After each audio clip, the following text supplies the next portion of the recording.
உங்க பையன் எப்படி சார் இருக்கான் அப்படின்னு விசாரிச்சார் ஒருத்தர். அவன் என்ன சார், எதை சொன்னாலும் காதில் வாங்க மாட்டேங்கிறான், அவன் பாட்டுக்கு போறான் வர்றான் அப்படின்னு சொல்லி அழுத்துக்கிட்டார் அப்பா. பெரியவங்க சொல்றத சின்ன பிள்ளைங்க கேட்கறது இல்லைங்கிறது ஒரு குறை. பெரியவங்க சொல்றது சின்ன பிள்ளைங்க காதலியே விழறது இல்லைங்கிறது ஒரு குறை. இது கொஞ்சம் சீரியஸான விஷயம், கவனிச்சு பார்க்கணும். ஒரு குழந்தைக்கு காது சரியா கேட்குதா இல்லையா அப்படிங்கிறத நாம தான் கவனிச்சு பார்த்து கண்டுபிடிக்கணும். அதுவா நம்ம கிட்ட தவழ்ந்து வந்து, அப்பா எனக்கு காது கேட்கல, அழைச்சிட்டு போங்க டாக்டர்கிட்ட அப்படின்னுலாம் சொல்லிட்டு இருக்காது. அது சரி, ஒரு குழந்தைக்கு காது சரிவர கேட்குதா இல்லையா அப்படிங்கிறத முன்கூட்டியே நாம தெரிஞ்சுக்கிறது எப்படி? அதுக்கு சில வழி இருக்கு. உங்க குழந்தைய கொஞ்சம் அப்படி கவனிச்சு பாருங்க. அடிக்கடி ஜலதோஷம், காதுல அரிப்பு ஏற்படுதா, மூக்கு விரிவாகவும் அப்புறம் டான்சில், அடினாய்டு, சத அழற்சி இது மாதிரி ஏதாவது இருக்கா, வாயிலிருந்து எச்சில் ஒழுகுதா, குழந்தை வாயினால சுவாசிக்குதா, பற்கள் முன்னாடி தள்ளி வளருதா, இதெல்லாம் அதுக்கு அறிகுறி. அப்புறம் இந்த V, B, D, F, D H இப்படி இந்த ஒலிகள் சேர்ந்த வார்த்தைகளை குழந்தை சரியா புரிஞ்சுக்காது. இப்போ உதாரணத்துக்கு பட்டுன்னு சொல்லு குழந்தை அப்படின்னீங்கன்னா அது கட்டுன்னு சொல்லும். அதாவது பட்டு சவுண்டை அதால புரிஞ்சுக்க முடியல. அப்புறம் உங்க குழந்தை உங்களை உறக்க பேச சொல்றானா, அடிக்கடி கேள்வி கேட்கறானா, சாப்பிட்றப்போ கவனம் இல்லாம இருக்கானா, படிப்புல போதுமான முன்னேற்றம் இல்லையா, வகுப்புல சரியா கவனிக்கிறது இல்லையா, இப்படிலாம் இருந்தா ஆரம்பத்திலேயே டாக்டர் கிட்ட அழைச்சிட்டு போய் சிகிச்சையை ஆரம்பிச்சுடலாம், குணப்படுத்திவிடலாம். குழந்தைக்கு காது சரியா கேட்கலன்னா நீங்க செய்ய வேண்டியது என்ன தெரியுமா? அவனுக்கு காது கேட்கலங்கிறதுக்காக அவன் முன்னாடி சத்தம் போட்டு பேசக்கூடாது. மெதுவா சீரா பேசணும், அவனை பார்த்து பேசணும். உங்க உதட்டு அசைவுகள் அவனுக்கு உதவும், அதை பார்த்தே புரிஞ்சுக்குவான். நீங்க வாயில வெத்தலை பாக்கு போட்டுக்கிட்டோ புகை பிடிச்சிக்கிட்டோ பேசக்கூடாது. அப்படி பேசினா அவனால அந்த உச்சரிப்பை சரியா புரிஞ்சுக்க முடியாது. ஒரு வார்த்தையை சொல்றீங்க, அவனுக்கு புரியல அப்படின்னா அதே வார்த்தையை மறுபடியும் சொல்லணும். அவனுக்கு நீங்க முதல்ல சொன்ன வார்த்தை புரியலன்னு நினைச்சுக்கிட்டு மறுபடியும் திருப்பி சொல்றப்போ அதே அர்த்தம் வரக்கூடிய வேற வார்த்தையை சொல்லக்கூடாது. இப்படிலாம் நடந்துகிட்டா அவனுக்கு மன திடத்தை ஏற்படுத்த முடியும். இல்லைன்னா அவனுக்கு தாழ்வு மனப்பான்மை வந்துடும். குழந்தைக்கு காது கோளாறுன்னா ஆரம்பத்திலேயே டாக்டர் கிட்ட அழைச்சிட்டு போனா போதும், குணப்படுத்தி விடலாம். அப்புறம் பார்த்துக்கலாமே அப்படின்னு அலட்சியமா இருந்துட்டாதான் கஷ்டம். சில பேர் கோபத்துல சின்ன பிள்ளைங்க காதை பிடிச்சி திருகிறது உண்டு. இது ரொம்ப தப்பு. காது கையோட வந்துட்டா என்ன பண்றது? ஒரு வேடிக்கை கதை, அது கதை தான், நிஜமா நடந்தது இல்லை, அது மாதிரி நடக்கும் நடக்காது, ஒரு வேடிக்கைக்காக சொல்லப்படுற கதை. அதாவது ஒரு வீட்டில் அப்பா அம்மாவை பார்த்து சொல்லிட்டு இருக்கார், இதை பாரு, நாளைக்கு காலையில் என்னை சீக்கிரம் எழுப்பி விட்டுரு, நான் செங்கல்பட்டு வரைக்கும் போயிட்டு வர வேண்டியிருக்கு அப்படின்னாராம். இதை அவங்க பையன் காதில் வாங்கிட்டு இருக்கான்.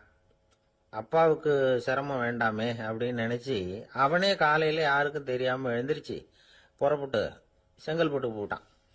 சாயந்தரமா திரும்பி வந்தான். அப்பா பையனை காணாம அலமோதிக்கிட்டு இருக்கிறார். சாயந்தரமா பையனை பார்த்ததும் எங்கடா போயிட்டு வந்தேன்னு கேட்டார் கோவமா. செங்கல்பட்டுக்கு போயிட்டு வந்தேப்பா, நீ வீணா அலைய வேண்டாமேன்னு அப்படின்னா. எதுக்கடா போனேன்னு அதட்டினார். அதான்ப்பா, நீ நேற்று அம்மா கிட்ட சொல்லிக்கிட்டு இருந்த, அதை காதில் வாங்கினேன், உனக்காக நான் போயிட்டு வந்தேன் அப்படின்னா. உடனே எந்த காதில் வாங்கினேன் அப்படின்னு சொல்லி காதை பிடிச்சி திருகுனார். அந்த காது கையோட வந்துட்டுது. இது நடந்து கொஞ்ச நாள் கழிச்சு அந்த அப்பாவும் பையனும் கடத்தெருவில் போயிட்டு இருக்கிறாங்க. எதிரில் ஒரு நாய் ஓடி வந்தது. அதுக்கு 2 காதும் இல்லை. என்ன இது, இந்த நாய்க்குட்டிக்கு 2 காதும் இல்லை அப்படின்னாரு அப்பா. அதுக்கு பையன் சொல்றான், அப்பா அது 2 தடவை செங்கல்பட்டுக்கு போயிட்டு வந்துருவோம் அப்படின்னா. காஞ்சிபுரத்துல பல்லவ ராஜா ஒரு கோவில் கட்டினார், கைலாசநாதர் கோவில். அதுக்கு கும்பாபிஷேகம் பண்றதுக்கு ஒரு நாள் குறிப்பிட்டு அதுக்கு வேண்டிய ஏற்பாடுகள்லாம் பண்ணினார். முதல் காரியமா கடவுளை வேண்டிக்கிட்டார், நீங்க இந்த கும்பாபிஷேகத்துக்கு நேரில் கலந்துக்கணும்னார். கடவுள் அந்த ராஜா கனவுல வந்தார். நீ கும்பாபிஷேகம் வச்சிருக்கிற அதே நாள்ல அதே நேரத்துல எனக்கு இன்னொரு ஊர்ல ஒரு கும்பாபிஷேகம் இருக்குது, அதுக்கு போக வேண்டியிருக்கு. அதாவது திருநின்ற ஊர்ல என்னுடைய பக்தர் ஒருத்தர் அவரும் ஒரு கோயில் கட்டி கும்பாபிஷேகம் செய்கிறார். நான் அதுக்கு போக வேண்டியிருக்கு, அதனால உன்னுடைய தேதியை நீ மாத்தி வச்சுக்கோ அப்படின்னார். கடவுள் தான் எங்கேயும் இருக்கிறவராச்சே, அவர் நினைச்சா 2 இடத்துலயும் இருந்து கோயில் கும்பாபிஷேகத்தை நடத்த முடியாதா? ஏன் அப்படி செய்யல? அது ஒரு முக்கியமான காரணத்துக்காகத்தான். திருநின்ற ஊர்ல இருந்த பூசலாருங்கிற அந்த அடியாரின் பெருமையை இந்த உலகத்துக்கு எடுத்து காட்டணுங்கிறதுக்காகத்தான் கடவுள் அந்த ராஜா கிட்ட அப்படி சொன்னார். சரி, அந்த அடியார் அப்படி என்னதான் பெருசா கோயில் கட்டி விட்டார்? ராஜா கட்டின கோயிலை விட பெருசா? அவர் கட்டினது கருங்கல்லாலேயோ மண்ணாலேயோ மரத்தாலேயோ இல்ல. அவர் கட்டின கோயில் வேற மாதிரி. அது மனசால கட்டின கோயில், மனசுக்குள்ள இருக்கிற கோவில், மனக்கோவில். அந்த அடியார் தன்னோட மனசுக்குள்ள மாசக்கணக்கா ஒவ்வொரு கல்லா சேர்த்து கட்டின கோவில். இந்த விஷயம் ராஜாவுக்கு தெரியாது. அவர் என்ன நினைச்சுட்டாரு, அது நாம கட்டின கற்கோயிலை விட ரொம்ப பெருசா இருக்கும் போல இருக்கு அப்படின்னு நினைச்சுட்டாரு. சரி, அப்பேற்பட்ட அந்த கோயிலை தரிசனம் பண்ணிவிட்டு வருவோம் அப்படின்னு நினைச்சு ராஜா திருநின்ற ஊருக்கு போறார். அங்க போய் பார்த்தா கோயிலையும் காணும், ஒன்னையும் காணும். கடைசியில பூசலார் கட்டின மனக்கோவில் தான் அதுங்கிறத அவர் புரிஞ்சுக்கிறார். உடனே அந்த அடியாரின் காலில் விழுந்து வணங்குறார். அவரோ, இது மனசால முயன்ற கோவில், இதுக்கு இத்தனை பெருமையா அப்படின்னு ஆச்சரியப்படுறார். இதுல ஆச்சரியப்படுறதுக்கு ஒண்ணும் இல்ல. ஆண்டவன் விரும்புறது அகபக்தியையே தவிர புற தோற்றங்களே அல்ல. இத நாம புரிஞ்சுக்கிட்டோம்னா நமக்குள்ள எந்த வேறுபாடுகளும் வர்றதுக்கு வழியே இல்லை. இன்னொரு ராஜா இருந்தார். அவரு ஆண்டவனுக்கு படைக்கிறதுக்காக ஒரு தார் நல்ல செவ்வாழை பழமா எடுத்துக்கிட்டு போகணும்னு நினைச்சார். அதனால முத நாளே அதை வாங்கிட்டு வர சொன்னார் வேலைக்காரங்கிட்ட. வேலைக்காரன் போனா, கடைத்தெருவில் ஒரு தார் பழம் வாங்கினா. வர்ற வழியில அவன் குடிசை. அப்படியே எட்டி பார்த்துட்டு போவோமேன்னு நினைச்சான். போனான். அங்க இவனோட குழந்தை பாவம் பசியால கத்திட்டு இருக்கு. இவன் பார்த்தான், இவ்வளவு பெரிய தாரில் ஒரு 2 பழம் எடுத்தா தெரியவா போகுது அப்படின்னு நினைச்சு ஒரு 2 பழத்தை பிச்சு அந்த குழந்தைகிட்ட கொடுத்தான். அதை வாங்கி வயிறார சாப்பிட்டது. பசி அடங்குச்சு, விளையாட போயிட்டுது. இவன் அதுக்கப்புறம் வாழைப்பழத்தை எடுத்துக்கிட்டு அரண்மனைக்கு வந்தான். 2 பழம் பிச்சிருக்கிறது ராஜாவுக்கு தெரிஞ்சு போச்சு. இவன் உண்மையை சொல்லிவிட்டான். உடனே ராஜா, கடவுளுக்கு படைக்க வேண்டிய பொருளை குழந்தை எச்சில் பண்ண விட்டுருக்கியே அப்படின்னு சொல்லி அவனை கட்டி வச்சு சாட்டையால் அடிச்சார் பாவம். மறுநாள் பழத்தை கோயிலுக்கு எடுத்துட்டு போனார். கடவுள் முன்னாடி வச்சார். கடவுள் கண்ணை திறந்து பார்த்தார், பழம்லாம் அழுகி இருக்குது. என்ன இது அழுகி போன பழம் அப்படின்னார். ராஜா முழிச்சார். நல்லா தானே இருந்தது அப்படின்னு நினைச்சார். அப்போ கடவுள் அந்த ராஜா கிட்ட சொன்னாராம், இத பாருப்பா, இந்த தாரில் 2 பழம் தான் நல்ல பழம். அந்த 2 பழங்களையும் நேத்திக்கே நான் சாப்பிட்டுட்டேன் அப்படின்னாராம். அப்பதான் ராஜாவுக்கு புரிஞ்சுது, ஏழை குழந்தையின் பசியை தீர்க்கறதுக்காக உதவுன அந்த 2 பழம் தான் இறைவன் சாப்பிட்ட பழம்னு. இறைவன் இருக்கிற இடம் எது? இதுதான். ஒரு கணவன் மனைவி எப்ப பார்த்தாலும் அவங்க 2 பேருக்கும் இடையில சண்டை வந்துகிட்டே இருந்தது. இதுல என்ன ஆச்சரியங்கிறீங்களா? நான் அதுக்காக சொல்ல வரல, இது வேற விஷயம். அதாவது சண்டை போடாம இருக்கிறதுக்கு வழி சொல்ற தகவல் இது. நான் சொன்ன அந்த கணவன் மனைவி எப்படின்னா, கணவன் ஒரு வார்த்தை சொன்னா மனைவி கிட்ட இருந்து 2 வார்த்தை பதிலா வரும். இதுக்கு கணவன் கிட்ட இருந்து 4 வார்த்தை பதிலா வரும்.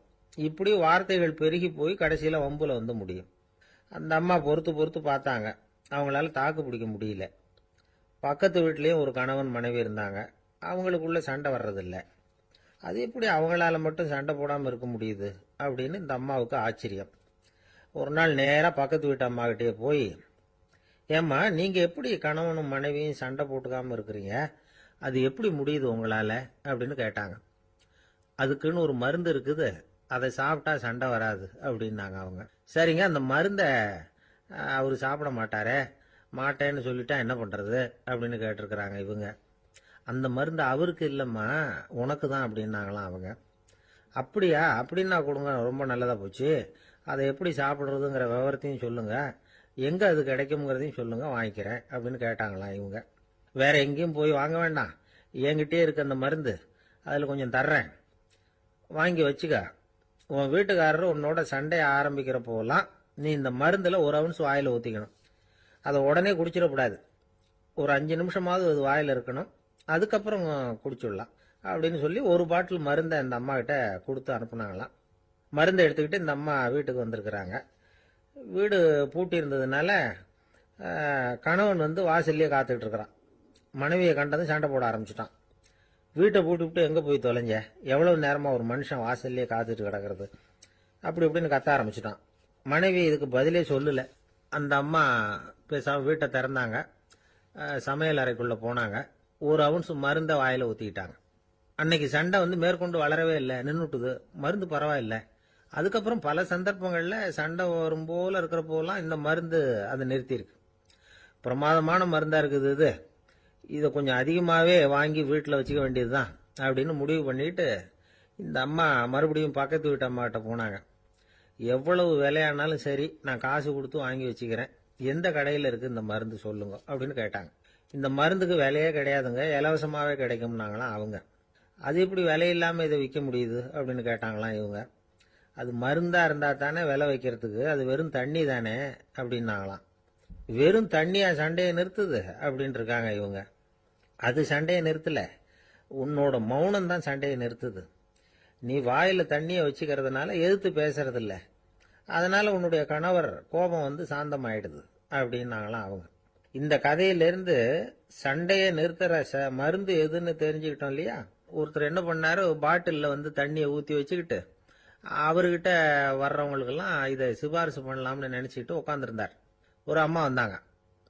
இதை கேட்டுவிட்டு இதையே ஒரு மருந்து மாதிரி கொடுக்கலாம்ங்கிறது அவர் முடிவு. அதனால பாட்டிலில் தண்ணி அடைச்சி வச்சுக்கிட்டு அதில் கலருக்காக என்னத்தையோ ஒரு ஜீரகம் அது மாதிரி எதையாவது கலந்து வச்சுக்கிட்டு ஒரு மருந்து மாதிரி ஒரு பாவனையில் வச்சுக்கிட்டு உட்காந்துருக்கார்.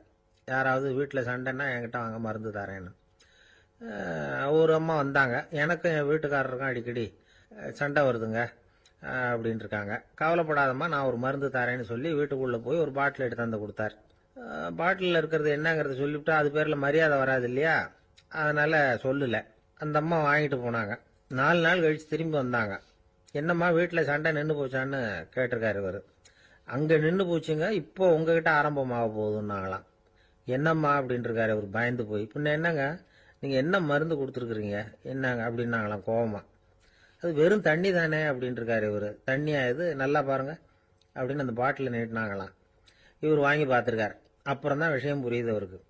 இவர் கை தவறுதலா அவங்க வீட்டில் இருந்த மண்ணெண்ணெய் பாட்டில் எடுத்து அவர்கிட்ட கொடுத்துருக்குறாங்க. அப்புறம் என்ன ஆகும், சண்டை வராம. ஆந்திர நாட்டில் ஒரு அரசர் இருந்தார். அந்த அரசர்கிட்ட ஒரு அமைச்சர் இருந்தார். அந்த அமைச்சர் பேரு ராயண பாஸ்கர். அவர் ஒரு பெரிய அறிவாளி.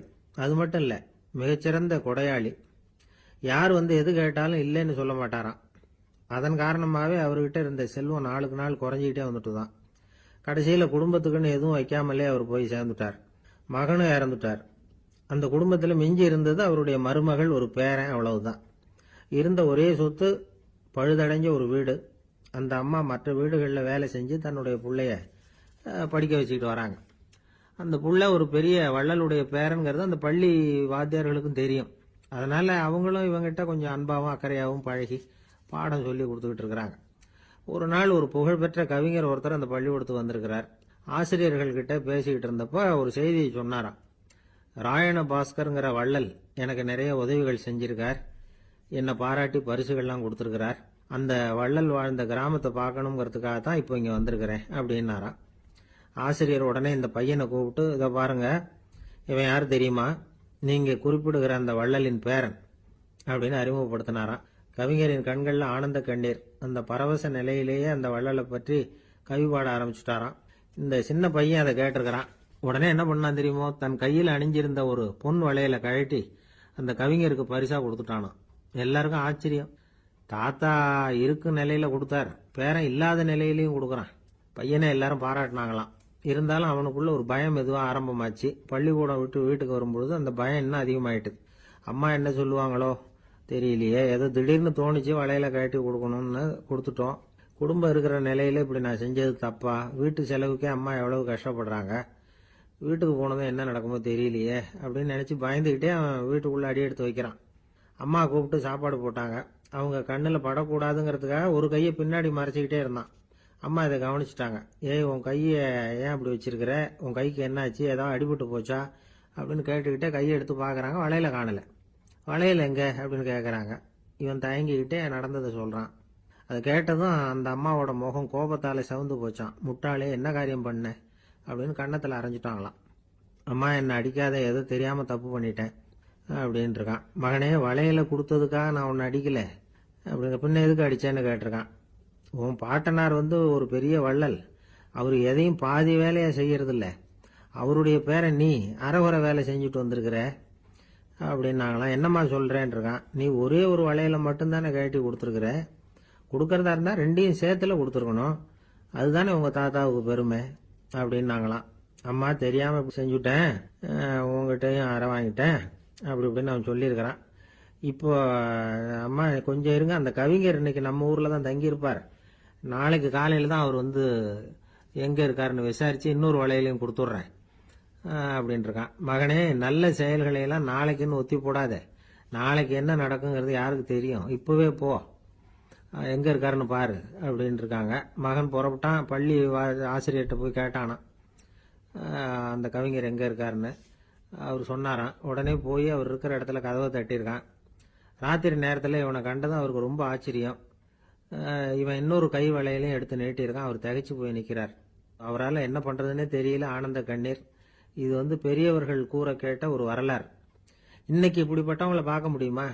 வறுமை வந்து வள்ளல் தன்மையை ஒன்று செய்து விடாதுங்கிறதுக்கு இது ஒரு உதாரணம். ஒருத்தன் இன்னொருத்தனை பார்த்து கேட்டானா, எங்க தாத்தா உங்க தாத்தாவுக்கு 100 ரூபா கடன் கொடுத்துருக்கிறார், அதை எப்போ திருப்பி கொடுக்க போறேன்னு. கவலைப்படாத, எங்க பேரன் அதை உங்க பேரன்ட்ட திருப்பி கொடுத்துருவான் அப்படின்னு நானா. ஒரு ஊர்ல ஒரு மன்னர் இருந்தார். புத்தி கூர்மை உள்ள ஒரு மன்னர். பொதுவா மன்னர்களுக்கு சந்தேகம் வந்தா சபையில உள்ள சான்றோர்கள் கிட்ட கேட்டு தெரிஞ்சுக்கிறது தானே வழக்கம். ஆனா இங்க அப்படி இல்லை. மற்றவங்களுக்கு சந்தேகம் வந்தா மன்னர்கிட்ட வந்து கேட்டு தெரிஞ்சுக்குவாங்க. அது மாதிரி கேட்டு தெரிஞ்சுக்கிறதுக்காக ஒரு பெரியவர் ஒரு நாள் வந்தார். அவர் கையில 3 பொம்மைகள் வச்சிருந்தார். 3 ஒரே மாதிரி பொம்மைகள், கொஞ்சம் கூட வித்தியாசம் தெரியல. ஏது இந்த பொம்மைன்னு கேட்டார் மன்னர். எனக்கு வேண்டியப்பட்ட ஒருத்தங்கிட்ட இருந்து இதை வாங்கிட்டு வந்திருக்கிறேன். நான் தான் அவன்கிட்ட இந்த பொம்மையை செஞ்சு கொடுக்க முடியா கேட்டுக்கிட்டேன். அவன் ரொம்ப புத்திசாலி, அவன் தான் இதை செஞ்சு கொடுத்தான். ஆனா அதுல ஒரு சிக்கல் அப்படின்னார். என்ன பிரச்சனைன்னு கேட்டிருக்காரு இவர். நான் அவன்கிட்ட கேட்டது 3 விதமான பொம்மைகளா இருக்கணும்னு கேட்டேன். அவன் என்னடான்னா 3 ஒரே மாதிரியா செஞ்சு கொடுத்துட்டான் அப்படின்னார். அவன்கிட்டயே கேட்கறது தானே அப்படின்னு இருக்காரு இவர். கேட்டேன். அவன் என்ன சொல்றான்னா, இது 3 ஒரே மாதிரி பொம்மை கிடையாது, 3 விதம், ஒண்ணுக்கு ஒண்ணு வித்தியாசம் இருக்குது. இந்த 3 பொம்மையும் 3 விதமான நண்பர்களுக்கு உதாரணங்கள் அப்படின்னு சொல்றான். எனக்கு ஒன்றும் புரியல, அதுதான் உங்ககிட்ட வந்தேன் அப்படின்னார். சரி, அந்த பொம்மைகளை இப்படி கொடுங்க அப்படின்னு வாங்கினார் மன்னர். எடுத்துக்கிட்டு உள்ள போனார். கொஞ்ச நேரம் கழிச்சு வெளியில வந்தார். அதுக்கப்புறம் சொன்னார், இத பாருப்பா, அவன் சொன்னது சரிதான், 3 விதம் தான். இது இருக்குதே முதல் பொம்மை, இது வந்து உத்தமமான நண்பனுக்கு உதாரணம். இந்த 2வது பொம்மை வந்து இது வந்து மத்தியமமான நண்பனுக்கு உதாரணம். அந்த 3வது பொம்மை இருக்குதே அது வந்து மோசமான நண்பனுக்கு உதாரணம். இதை செஞ்சவன் உண்மையிலேயே பெரிய அறிவாளி தான் அப்படின்னாராம். வந்தவருக்கு ஒன்றும் புரியல. பார்த்தா ஒன்றும் வித்தியாசம் தெரியலையே அப்படின்னு அவன் குழம்பி போய் நிற்கிறான். இப்போ அந்த மன்னர் வந்து விளக்கம் கொடுக்கிறார். அந்த 3 பொம்மையையும் எடுத்து முன்னாடி வச்சார். ஒரு மெல்லிய கம்பியை கையில் எடுத்தார். அந்த முதல் பொம்மை காதுல விட்டார். கொஞ்ச தூரம் உள்ள போய் அப்படியே நின்னுட்டுது அந்த கம்பி. அப்புறம் 2வது பொம்மை காதுல அந்த கம்பியை விட்டார். அந்த கம்பி என்னாச்சுன்னா அப்படியே அது வாய் வழியா வெளில வந்தது. 3வது பொம்மை காதுல கம்பியை செலுத்தினார். அது நேரா இன்னொரு காது வழியா வெளியில வந்தது. இப்ப இந்த முதல் வகை இருக்குதே, அது மாதிரியான நண்பர்கள் எப்படி தெரியுமா? நம்ம கஷ்டத்தை அவங்க கிட்ட சொன்னா பேசாம கேட்டுக்குவாங்க. வெளியில அதை யாருகிட்டையும் சொல்லிட்டு இருக்க மாட்டாங்க. வெளியில தெரியாம நமக்கு உதவி பண்ணுவாங்க. செஞ்சுட்டு அதை நான் தான் செஞ்சேன்னு சொல்லிட்டு இருக்க மாட்டாங்க. அதுதான் கம்பி ஒரு காது வழியா போய் உள்ளே நின்னுட்டுது. 2வது பொம்மையில கம்பி என்னாச்சு, ஒரு காது வழியா போய் வாய் வழியா வெளியில வருது. இது மாதிரியான நண்பர்கள் கிட்ட வந்து நாம கஷ்டத்தை சொன்னா அதை அவங்க 4 பேர்கிட்ட போய் சொல்லி நமக்காக உதவி கேட்பாங்க. நமக்குன்னு கேட்டு வாங்கி அதை நம்ம கிட்ட கொண்டுட்டு வந்து கொடுப்பாங்க. இவங்க வந்து மத்தியமமான நண்பர்கள். 3வது பொம்மையில ஒரு காது வழியா செலுத்துற கம்பி இன்னொரு காது வழியா வெளியில வந்துருது.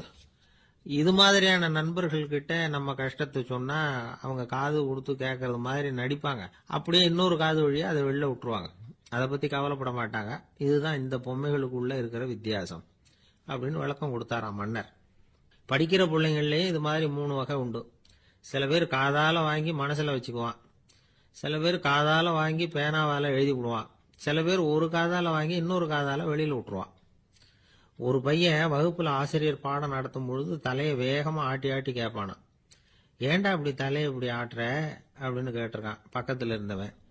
தலையை ஆட்டினா தாண்டா ஒரு காது வழியா உள்ள போறது இன்னொரு காது வழியா வெளியில வேகமா வெளில போகும் அப்படின்னானா அந்த பையன். லோகமானிய பாலகங்காதர திலகர் இருந்தார்ல, அவருக்கு 15 வயசுலயே கல்யாணம் நடந்துதான்.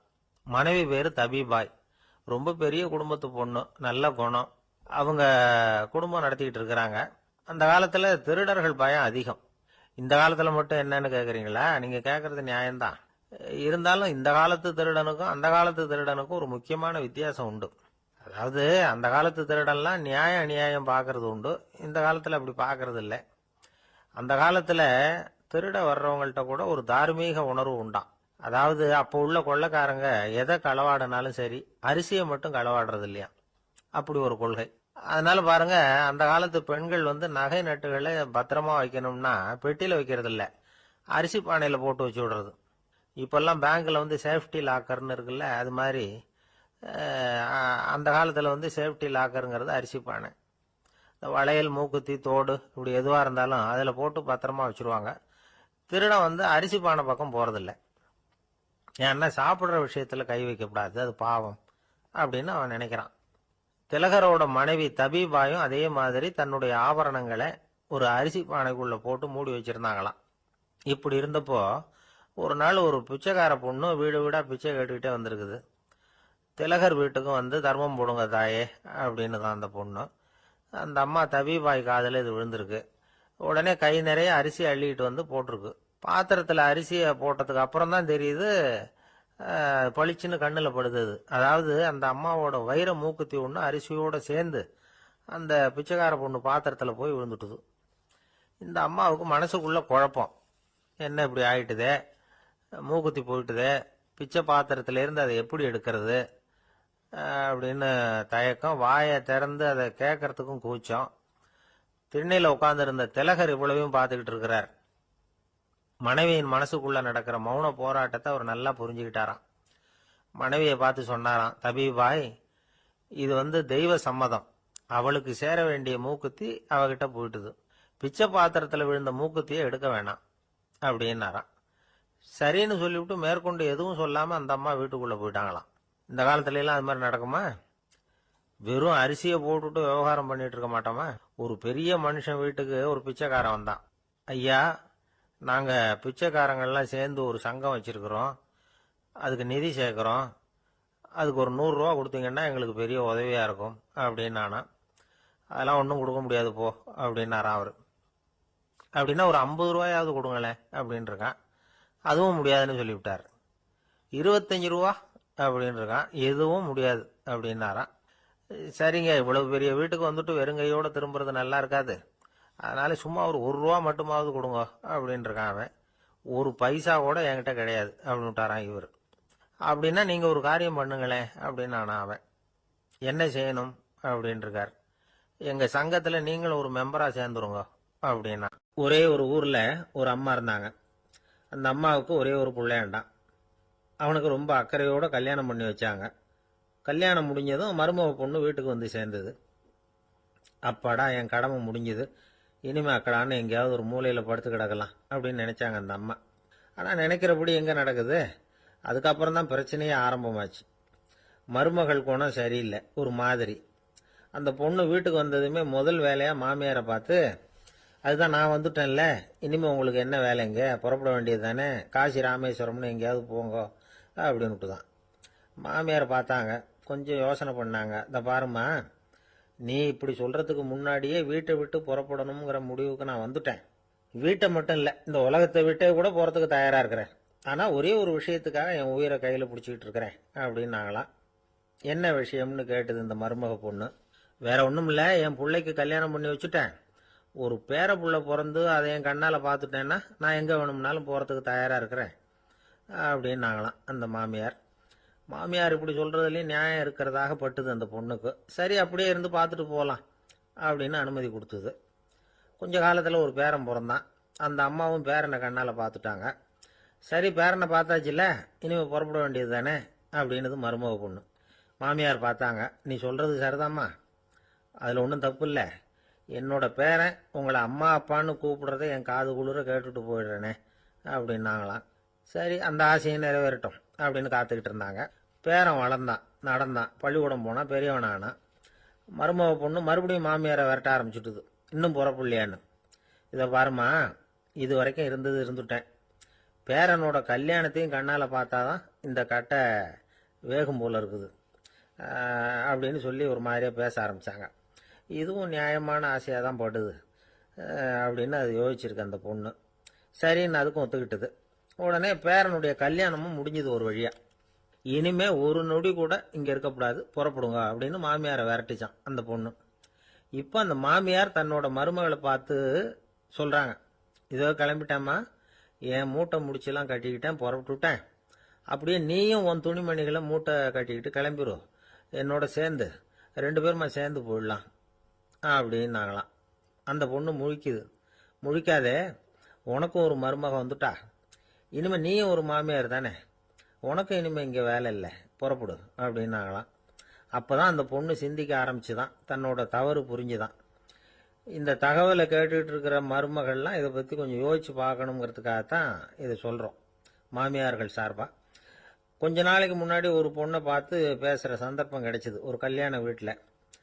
அந்த பொண்ணு சொல்லிச்சு, சார் எனக்கு கல்யாணம் ஆகி 15 வருஷம் ஆகுது, நான் மாமியார்கிட்ட சண்டை போட்டதே இல்லை அப்படின்னு ரொம்ப அடக்கமாக சொல்லிச்சு. அது எப்படிம்மா சாத்தியமாச்சுன்னு கேட்டோம். எனக்கு கல்யாணம் ஆகி 15 வருஷம்தான் ஆச்சு, ஆனால் என் மாமியார் செத்து போய் 20 வருஷத்துக்கு மேலே ஆயிட்டுது அப்படின்னுது. ஒரு ஆளை அடையாளம் கண்டுபிடிக்கணும்னா அதுக்கு சுலபமான வழி என்ன? முகத்தை பார்த்து கண்டுபிடிக்கிறது தான். ஆனால் மனுஷன் தப்பு பண்ண ஆரம்பிக்கும் பொழுது அவனை கண்டுபிடிக்கிறதுக்கு வேற வழிகளை தான் கையாள வேண்டியிருக்கு. கைரேகை அதுக்கு ரொம்ப உபயோகப்படுது. கைரேகைகள் ஒருத்தருக்கு இருக்கிறது மாதிரி இன்னொருத்தருக்கு இருக்கிறது இல்லை. பல் வரிசையும் அப்படிதான். ஏமாத்துறவங்க அதிகமாக போனால் இருக்கிறவங்க எச்சரிக்கையாக இருக்க வேண்டியிருக்குது. பயோமெட்ரிக்ஸ் அப்படிங்கிறது ஒரு பெரிய தொழில்நுட்பம். இதை உபயோகப்படுத்தி சில பாதுகாப்பு உத்திகளை எல்லாம் உருவாக்கி இருக்கிறாங்க அமெரிக்காவில். வீட்டுக்கு சொந்தக்காரர் குரல் கொடுத்தா கதவு திறக்கும், அல்லது அவர் கை வச்சா கதவு திறக்கும். மற்றவங்க யார் என்ன பண்ணாலும் கதவு திறக்காது. இது ஒரு முறை.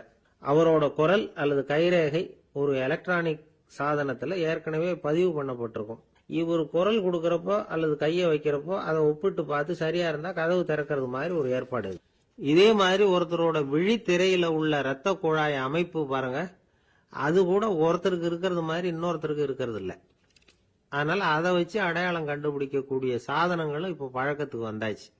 கைரேகையை ஒப்பிடுற சாதனத்தை விட விழித்திரை இரத்த குழாய் அமைப்பை அடையாளம் காணுற சாதனம் இருக்கு பாருங்க, இது ரொம்ப நுட்பமானது. இது நம்ப தகுந்தது. ஒரு ஆளை அடையாளம் கண்டுபிடிக்கிறதுக்கு இது எடுத்துக்கிற நேரம் 1 வினாடி தான்.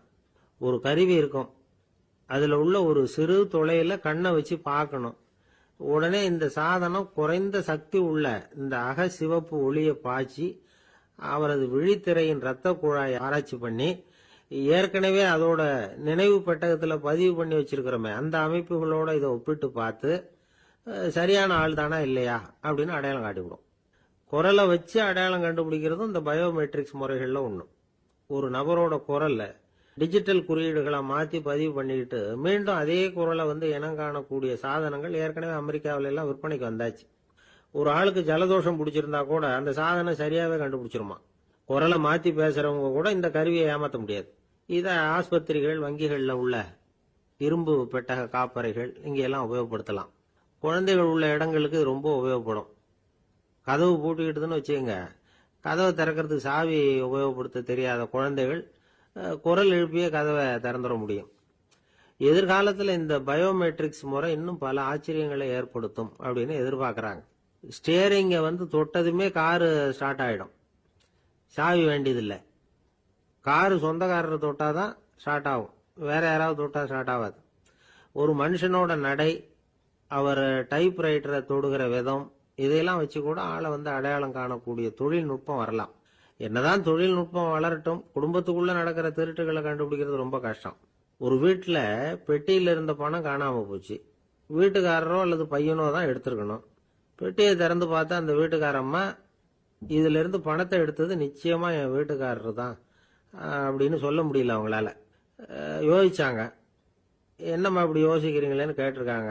நிச்சயமா இந்த பணத்தை எடுத்தது என் வீட்டுக்காரர் இல்லை அப்படின்னு உறுதியா சொல்லிவிட்டாங்க அந்த அம்மா. இது கேட்டவங்களுக்கு ரொம்ப ஆச்சரியமா இருந்தது. அந்த வீட்டுக்காரருக்கு அது ரொம்ப பெருமையா இருந்தது. அது எப்படி அவ்வளவு கரெக்டா சொல்றீங்க அப்படின்னு கேட்டிருக்கிறாங்க. அப்போ அந்த அம்மா சொல்லிச்சான், பெட்டியில வந்து இன்னும் கொஞ்சம் பணம் மிச்சம் இருக்குது. இவர் எடுத்திருந்தாருன்னா அப்படி மிச்சம் வச்சிருக்க மாட்டார். அதனால தான் அப்படி சொன்னேன் அப்படின்னாங்க. எனக்கு வாழ்க்கையே வெறுத்து போச்சு சார் அப்படின்னு சொல்லிட்டு ஒருத்தர் வந்தார். வந்து கொஞ்ச நேரம் பேசினதுக்கு அப்புறம் அவர் அப்படி சொல்லியிருந்தா அதுல ஒரு அர்த்தம் இருந்திருக்கும். வர்றதுக்கு முன்னாடியே வாழ்க்கை வெறுத்து போச்சுன்னு சொல்லிட்டு வர்றார். என்ன சார் விஷயம்னு விசாரிச்சோம். எங்க வீட்டுல தினம் 3 வேளையும் ஒரே மாதிரி சாப்பாடு சார், வித்தியாசமே கிடையாது. இப்படியே 3 மாசமா சாப்பிட்டுக்கிட்டு இருக்கிறேன். அதை விட பட்டினி கிடந்து செத்துடலாம்னு தோணுது அப்படின்னார். ஒரு பெரியவர் சொன்ன தத்துவத்தை சொல்றதுக்கு ஆள் கிடைக்காம தவிச்சுக்கிட்டு இருந்தோம். இப்போ ஒருத்தர் கிடைச்சிட்டார், விட்டுலாமா? உடனே அவரை உட்கார வச்சு சொல்ல ஆரம்பிச்சிட்டோம். அதாவது நாம அனுபவிக்கிற உணர்வுகள்ல களிப்பு, மகிழ்வு, ஆனந்தம், இது 3க்கும் ஒண்ணுக்கு ஒண்ணு வித்தியாசம் உண்டு. மேம்போக்கா பாக்கிறதுக்கு இது 3 ஒண்ணு மாதிரி தோணும். ஆனா அது அப்படி இல்லை. களிப்புங்கிறது உடம்ப பொறுத்தது, மகிழ்வுங்கிறது மனசை பொறுத்தது, ஆனந்தம்ங்கிறது ஆன்மாவை பொறுத்தது. இப்படி இந்த 3 வகையான அந்த சுவைப்புகளின் தன்மையும் வேற வேற. இப்ப முதல்ல களிப்புங்கிறத எடுத்துக்குவோம். நம்ம புலன்களுக்கு களிப்பை தரக்கூடிய பொருள்களுக்கு சில விசேஷ குணம் உண்டு. அது எப்படின்னா, சீக்கிரமே சலிப்பை உண்டு பண்ணும். ஒருத்தர் அந்த பொருளை எடுத்துக்கிட்டா அது இன்னொருத்தருக்கு குறைஞ்சிரும். உணவு, உடை, இதெல்லாம் வந்து களிப்பை தரக்கூடிய பொருள்கள். இப்போ உதாரணத்துக்கு, ஒரு சாப்பாட்டு மேசையில ஒரு பாத்திரத்துல 10 இட்லி இருக்கு. அதுல ஒரு 2 இட்லியை நம்ம தட்டுல எடுத்து வச்சு சாப்பிட்றோம். நாம சாப்பிட்ட அந்த இட்லி நிச்சயமா எதிரில் உட்கார்ந்துருக்கிறவருக்கு இல்லை, அவருக்கு உபயோகப்படாது. நாம சாப்பிட்ட அதே இட்லியை அவரும் சாப்பிட முடியாது, அவர் வேறதான் எடுத்து வச்சுக்கணும். அது மாதிரி நாம ஒரு சட்டையை எடுத்து போட்டுக்கிறோம், அதே சட்டையை அதே நேரத்தில் இன்னொருத்தர் போட்டுக்க முடியாது. புலன்களுக்கு களிப்பை தரக்கூடிய இது மாதிரி பொருள்கள்லாம் முதல் தடவை நமக்கு கொடுக்கிற களிப்பை 2வது தடவையும் கொடுக்காது. 3வது தடவை இன்னும் குறையும், கடைசியில வெறுப்பாக மாறிடும். ஒவ்வொன்னா இட்லியை தொடர்ந்து சாப்பிட்றோம்னு வச்சுக்கோங்க, முதல் இட்லி தரக்கூடிய சுவையை 30வது இட்லி தராது. முதல் தடவை புது சட்டையை போட்டுக்கிறப்ப நமக்கு இருக்கிற களிப்பு அதே சட்டையை வந்து 100வது தடவையா போட்டுக்கிறோம்னு வைங்க, அப்ப இருக்குமா? இருக்காது. இதுதான் களிப்பு. அதாவது சீக்கிரமே சலிப்பை தரக்கூடியது. ஒருத்தர் எடுத்துக்கிட்டா இன்னொருத்தருக்கு குறைஞ்சு போகக்கூடியது. ஆனா மகிழ்ச்சிங்கிறது அப்படி இல்லை. ஒருத்தர் அனுபவிக்கிறதுனால இன்னொருத்தருக்கு குறைஞ்சு போகாது. இப்ப காலையில சூரியன் உதயம் ஆகிறத பார்த்து சந்தோஷப்படுறோம், அதையே இன்னொருத்தரும் பார்த்து சந்தோஷப்படலாம். ஒரு நல்ல சங்கீதத்தை கேட்கிறோம், ஒரு அழகான ஓவியத்தை ரசிக்கிறோம், நீங்க ரசிக்கிற அதே நேரத்தில் இன்னொருத்தரும் அதை ரசிக்கலாம். அதனால அது குறைஞ்சு போறதில்ல. இது மகிழ்வு. ஆனா ஒண்ணு, ஒரே பாடலை வந்து திரும்ப திரும்ப கேட்டுக்கிட்டு இருந்தா கடைசியில் அலுப்பு தட்டும். அதாவது மகிழ்வுங்கிறது எப்படின்னா, மற்றவங்களோட பகிர்ந்து கொள்றதுனால குறையாது. ஆனா ஒரே பொருள் மீண்டும் மீண்டும் வந்து அனுபவிப்ப தர்றப்போ முதல்ல மகிழ்வு அதிகரிச்சு அதுக்கப்புறம் அது மங்கி மறைஞ்சு போயிடும். இதுதான் அந்த மகிழ்ச்சி, மகிழ்வுங்கிறதுக்கு இலக்கணம். சரி, இப்போ 3வதா சுகம் தரக்கூடிய ஆனந்தம்ங்கிறது எப்படின்னா, இது நமக்கு உள்ளே இருந்து சுரக்கிறது. மனசு வந்து சலனங்கள்ல இருந்து விடுபடுறப்போ இந்த ஆனந்தம் வந்து நமக்கு கிடைக்கும். இது வந்து நிலையான சுகம், ஆத்ம சுகம். களிப்பிலிருந்து மகிழ்வுக்கும், மகிழ்விலிருந்து ஆனந்தத்துக்கும் செல்றதுதான் மனிதன் நடத்த வேண்டிய முக்கியமான பயணம். இவ்வளவு விஷயத்தையும் கேட்டுட்டு இந்த காலத்து பையன் ஒருத்தன் வந்தான். சார், இப்போ நீங்க ஒரு சாப்பாட்டு மேசையில ஒரு 10 இட்லி வைக்கிறீங்க, என்ன உட்கார வைங்க, எதிரில் இன்னொருத்தனை வந்து உட்கார வைங்க, நான் வந்து களிப்பு மகிழ்வுலாம் தாண்டி நேரடியா ஆனந்தத்துக்கு பயணம் பண்ணி காட்டுறேன் அப்படின்னா. ஒன்னும் புரியல அவன் சொன்னது. அது எப்படி, என்ன பண்ணுவ நீ அப்படின்னு சொல்லி கேட்டோம் ஆச்சரியமா. 2 இட்லி சாப்பிட்டா தானே சார் களிப்பு, நான் 10 இட்லியும் மொத்தமா சாப்பிட்டுருவேன், அடுத்தவனுக்கு எதுவும் கிடைக்காது, அவனுக்கு கிடைக்காதபடி நாமே சாப்பிட்டுறோம்ல, அதுதானே நமக்கு ஆனந்தம் அப்படின்னு அதுக்கு ஒரு விளக்கம் சொல்றான். காதுங்கிறது எப்பவும் திறந்தே இருக்கக்கூடிய ஒண்ணு தானே. சில பேர் பேசிக்கிட்டே இருப்பாங்க, நாமும் கேட்டுக்கிட்டே தான் இருப்போம். அவர் என்ன சொன்னாரு திருப்பி சொல்லு அப்படின்னு சொன்னா சொல்ல தெரியாது. காது சரியா கேட்டாலும் நாம பேசுறத மற்றவங்க சரியா கேட்கறாங்களா அப்படிங்கிறது சந்தேகம்தான். இந்த சந்தர்ப்பத்தில் ஒரு உண்மையை நாம புரிஞ்சுக்கணும். அதாவது என்னன்னா, கேட்பதுங்கிறது வேற, கவனிக்கிறதுங்கிறது வேற. அதாவது கேட்கறதுன்னா அது ஹியரிங், கவனிக்கிறது அப்படின்னா அது லிசனிங். கேட்கறதுங்கிறது தன்னிச்சையா நடக்கக்கூடிய ஒரு செயல். இப்போ ஒரு சாலையில நடந்து போயிட்டு இருக்கிறோம், எவ்வளவோ சத்தம் நம்ம காதுல விழுந்துகிட்டு இருக்கு.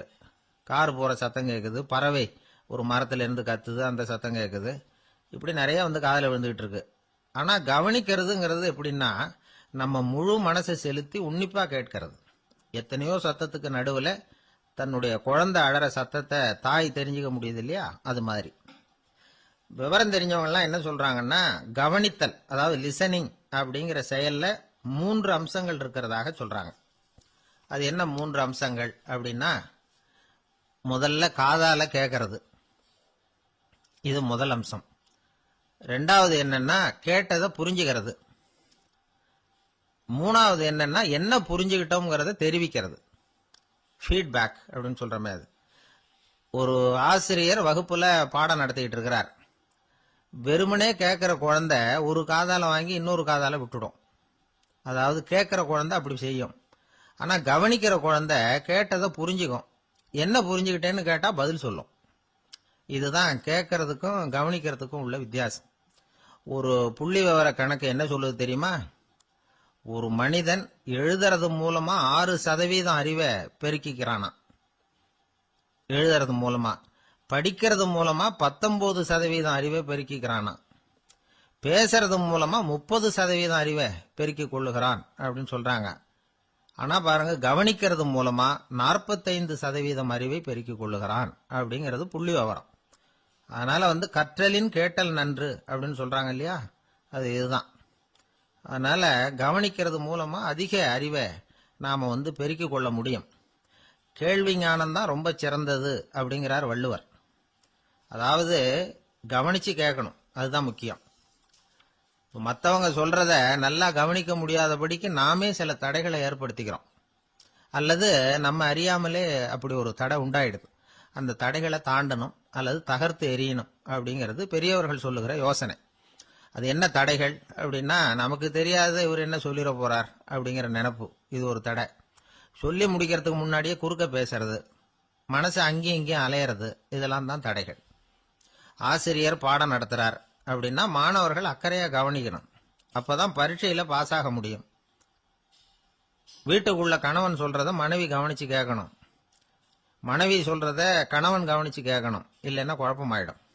ஒரு அம்மா கோயிலுக்கு போனாங்க, சேலையில ஒரு முடிச்சு போட்டிருந்தாங்க. எதுக்கு சேலையில முடிச்சு போட்டு வச்சிருக்கிறீங்க அப்படின்னு கேட்டாங்க. எங்க வீட்டுக்காரர் ஒரு கடிதத்தை மறக்காம தபால் போட்டியில போட்டுணும்னு சொன்னார், ஞாபகத்துக்காக முடிச்சு போட்டு வச்சிருக்கிறேன் அப்படின்னாங்க. கடிதத்தை பெட்டியில போட்டுட்டீங்களா அப்படின்னு கேட்டாங்க. அது எப்படிங்க முடியும், அவர் கடிதத்தை என்கிட்ட கொடுக்க மறந்துட்டாரே அப்படின்னாங்களாம். அதனால மறக்கப்படாதுன்னு நினைச்சுக்கிட்டே மறந்து விடுறது, இப்படி ஒரு வாழ்க்கை. அதனால வாழ்க்கையில நமக்கு இருக்கிறது செவிச்செல்வம் ரொம்ப முக்கியமானது. நிறைய கேட்கணும், சொல்றதை விட கேட்கணும், கேட்கறத விட முக்கியம் கவனிக்கிறது. அப்படி கவனிக்கிறது மூலமா நம்முடைய வாழ்க்கையில வெற்றி பெறணும். அங்க நபிகள் நாயகம் உட்கார்ந்திருக்கிறார். அந்த சமயம் அம்மா அங்க வர்றாங்க. அவங்க கையில திராட்சை பழ கொத்து, அதை கொண்டுகிட்டு நபிகள் கிட்ட கொடுக்கறாங்க.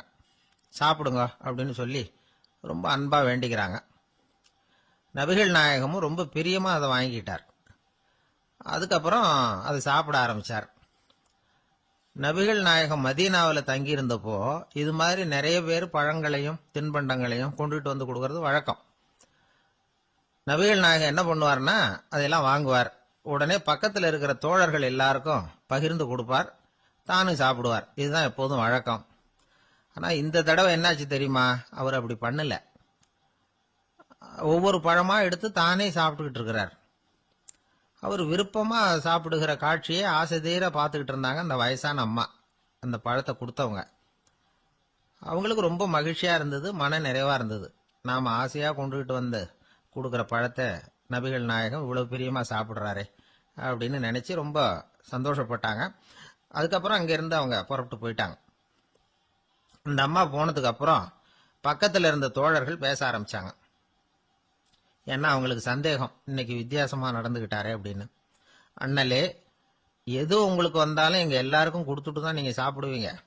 இன்னைக்கு மட்டும் நீங்க அப்படி செய்யலையே, எல்லா பழத்தையும் நீங்களே சாப்பிட்டீங்களே, அதுக்கு என்ன காரணம் அப்படின்னு கேட்டாங்க. இப்படி கேட்கறதுனால நாயகம் அதை தப்பா புரிஞ்சுக்க மாட்டார் அப்படிங்கறது அவங்களுக்கு தெரியும். யாரும் எதையும் அவர்கிட்ட கேட்கலாம், அப்படி கேட்கறதுக்கு உரிமை உண்டு. இந்த ஜனநாயக முறைகளுக்கு அவர்கள் கொடுத்த மரியாதை இது. தோழர்களின் கேள்விக்கு நபிகள் பதில் சொல்ல ஆரம்பிச்சார். நண்பர்களே, அந்த அம்மா ரொம்ப பிரியமா அந்த பழங்களை என்கிட்ட கொண்டுகிட்டு வந்து கொடுத்தாங்க. முதல்ல ஒரு பழத்தை எடுத்து வாயில போட்டு பார்த்தேன். அது ரொம்ப புளிப்பா இருந்தது, சாப்பிடுறது ரொம்ப கஷ்டம். உங்ககிட்ட யாருக்காவது அதை கொடுத்திருந்தா அதுல வாயில போட்டதும் புளிப்பு தாங்காம முகம் சுழிச்சிருப்பீங்க. அதை அந்த அம்மா பார்த்துட்டாங்கன்னா வருத்தப்பட்டிருப்பாங்க. ஆசையா கொண்டுகிட்டு வந்து நமக்கு கொடுத்துருக்குறாங்க. அவங்க அன்பான மனசை நோகடிக்கிறதுக்கு நான் விருப்பப்படலை. அதனால முகம் சுளிக்காம சாப்பிடணுமேங்கிறதுக்காகத்தான் அந்த பழங்கள் பூராவே நானே சாப்பிட்டுட்டேன் அப்படின்னு புன்முறுவலோட பதில் சொன்னாராம் நபிகள் நாயகம். இன்னொருத்தர் மனசு புண்படக்கூடாதுங்கிறதுக்காக புளிப்பையும் இனிப்பா ஏற்றுக்கொள்ளுகிற பண்பாடு இருக்கு பாருங்க, அது ஒரு பெரிய நாகரிகம். அது எல்லாருக்கும் சுலபமா வந்துடாது. நல்லா இருக்கிற பழத்தையே என்ன இவ்வளவு மோசமா இருக்கேன்னு சொல்லுகிறவர்கள் தான் நம்ம கிட்ட அதிகம். இந்த காலத்துல இல்வாழ்க்கையில இந்த நாகரிகத்தை சில பேர் கடைபிடிக்கிறது உண்டு. நல்லா இருக்க இல்லையோ முகம் சுளிக்காம சாப்பிட்டுருவாங்க. ஏன்னு கேட்டா, எதுக்காக சார் வீண் வம்பு, ஏதோ நமக்குன்னு கொடுத்து வச்சது அவ்வளவுதான் அப்படின்னு நினைச்சுக்கிட்டு போக வேண்டியது தானே அப்படிம்பாங்க. இவங்கெல்லாம் கூட ஒரு விதத்துல பண்பாடு தெரிஞ்சவர்கள் தான். இப்போ ஒரு ஆளு ஊரெல்லாம் சுத்தி விட்டு கடைசியில அழுத்து போய் ஒரு ஹோட்டலுக்குள்ள நுழைஞ்சானான். ரொம்ப களைப்பா இருந்தது அவனுக்கு. அதனால ரொம்ப களைப்படைஞ்சு போய் ஒரு நாற்காலியில போய் உட்காந்துருக்கிறான். இவனை பார்த்ததும் சர்வர் ஓடி வந்தார். சார் உங்களுக்கு என்ன வேணும்னு கேட்டார். எனக்கு தேவை 2 தோசையும் கொஞ்சம் அன்பான வார்த்தைகளும் அப்படின்னா. சர்வர் உள்ள போனார், 2 தோசையை கொண்டாந்து வச்சார். அன்பான வார்த்தை கேட்டனே அப்படின்னா இவன். சர்வர் ரொம்ப பணிவா குனிஞ்சு இவன் காதோரமா சொன்னார், ஐயா இந்த தோசையை சாப்பிட்றாதீங்க, புளிச்சு போன பழைய மாவு அப்படின்னார். இது பாருங்க, அன்பான வார்த்தையும் 2 தோசையும் கேட்டார், கொண்டாந்து கொடுத்துட்டார். இப்படி இருக்கிறவர்களும் இன்றைய மனிதர்கள்ல அதிகம். அதனால மனிதர்கள் ஒவ்வொருத்தரும் ஒவ்வொரு விதம். நம்ம கிட்ட பிரியமா நடந்துகிறவர்கள் மனம் கோணும்படி நாம் நடந்து கொள்ளக்கூடாது அப்படிங்கிறது தான் நபிகள் நாயகம் அவருடைய செயல் மூலமா நமக்கு உணர்த்தி இருக்கிற வாழ்வியல் உண்மை. அவனுக்கு வயசாயிட்டுது, இந்த கவலை பயம் எல்லாமும் அதிகமாயிட்டுது. மரண பயம், ராத்திரியில சரியா தூங்க முடியல, இப்படி ஆயிட்டது நிலைமை. அந்த அரசன் ஏற்கனவே எப்படின்னா போர்க்களங்கள்ல எத்தனையோ பேரை ஓட ஓட விரட்டி இருக்கிறான். இருந்தாலும் இப்ப அந்த துணிச்சல்லாம் எங்கேயோ போயிட்டுது. பேசாம படுத்திருக்கிறான். அப்படியே படுத்தாலும் தான் தூக்கம் வர மாட்டேங்குது. என்ன பண்ணலாம்னு யோசிச்சான் இந்த மன்னன். உடனே எல்லா அமைச்சர்களையும் கூப்பிட்டான். எனக்கு நிம்மதி இல்லை, எதை நினைச்சாலும் பயமா இருக்கு, எனக்கு ஒரு ஆலோசனை சொல்லுங்க அப்படின்னா. என்ன ஆலோசனை வேணும் அப்படின்னு சொல்லி கேட்டாங்க. எனக்கு ஒரு நெருக்கடியான சந்தர்ப்பம் ஏற்பட்டு போச்சுன்னு வச்சுக்கோங்க. அந்த நேரத்துல நீங்க யாருமே என் பக்கத்துல இல்ல ஆலோசனை சொல்றதுக்கு அப்படின்னா, அந்த சமயத்துல எனக்கு உபயோகப்படுற மாதிரி ஒரு வாசகம், பொன்மொழி ஏதாவது சொல்லுங்க. அத நான் என்னுடைய வைர மோதிரத்துக்கு அடியில பதிச்சு வச்சுக்கிறேன் அப்படின்னார். தேவைப்படுறப்ப உதவும் அப்படிங்கறதுனால. அவர் போட்டிருந்த மோதிரமும் அதுக்கு தகுந்த மாதிரியே திறந்து மூடுறது மாதிரி அமைஞ்சிருந்தது. ஏதாவது வாசகம் எழுதுனா உள்ற வச்சுக்கலாம், அதுக்கான வசதி அதுல இருந்தது. அமைச்சர்கள்லாம் யோசனை பண்ணாங்க, இது மாதிரி ராஜா கேட்கிறாரே என்ன வாசகம், அதாவது பொன்மொழி சொல்லலாம் அப்படின்னு எல்லாரும் யோசனை பண்ணாங்க. ஒருத்தருக்குமே சரியா தோணல, ஒரே குழப்பமா இருந்தது. ஏன்னா நெருக்கடியான சமயத்துல உபயோகப்படுறது மாதிரி ஒரு பொன்மொழி வேணும்னு சொல்லியிருக்கிறார். அப்படி இப்படி யோசிச்சு பார்த்தா ஒண்ணுமே தோணல. எல்லாரும் குழம்பிக்கிட்டு இருந்த நேரத்துல ஒரு பெரியவர் அந்த பக்கமா வந்தார். அவர் சொன்னார், நான் வேணும்னா அதுக்கு பொருத்தமா ஒரு வாக்கியம் சொல்றேன், ஆனா ஒரு நிபந்தனை. அதை யாரும் ரொம்ப ஆர்வம் காரணமா அவசரப்பட்டு படிச்சிடக்கூடாது. அதை ரகசியமா அந்த மோதிரத்துக்குள்ள எழுதி வச்சுக்கணும்.